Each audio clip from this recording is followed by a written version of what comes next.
Alrighty, in the last video we discussed variables, and so in this video I want to discuss how to take in a user input.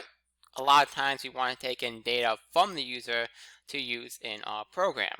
So what we're going to do is learn how to taking a user input and put it into a variable. And so first we need to do is define a variable. And for example, if I want to take in the user's name, I might say var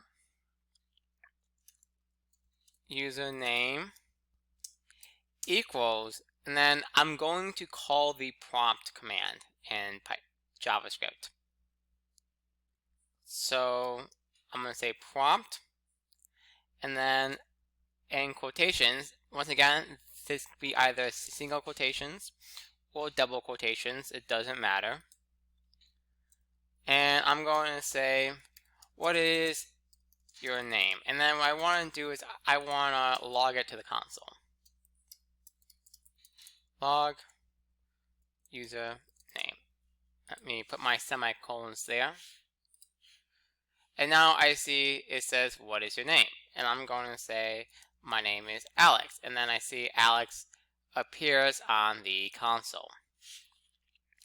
Now,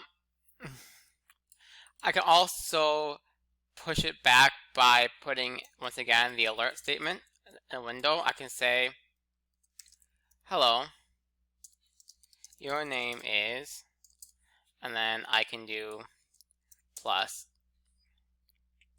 user name.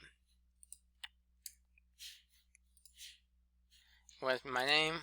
Hello, your name is Alex. Alrighty. Now, once again, I can also use, just review, I can use template literals by using this symbol, once again, that is above the tilde, below tilde on the left side of your keyboard. And I'll put, hello, your name is,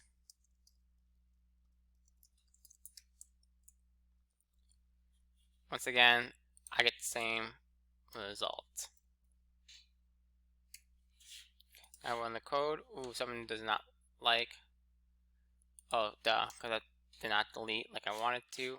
Now let's try it. What is your name? Your name is Alex. Once again, just another way of doing it. In programming, there's usually more than one way to do it. Some ways are cleaner than others, depending on the user or the requirements of what you're programming. But that is a brief introduction into user inputs.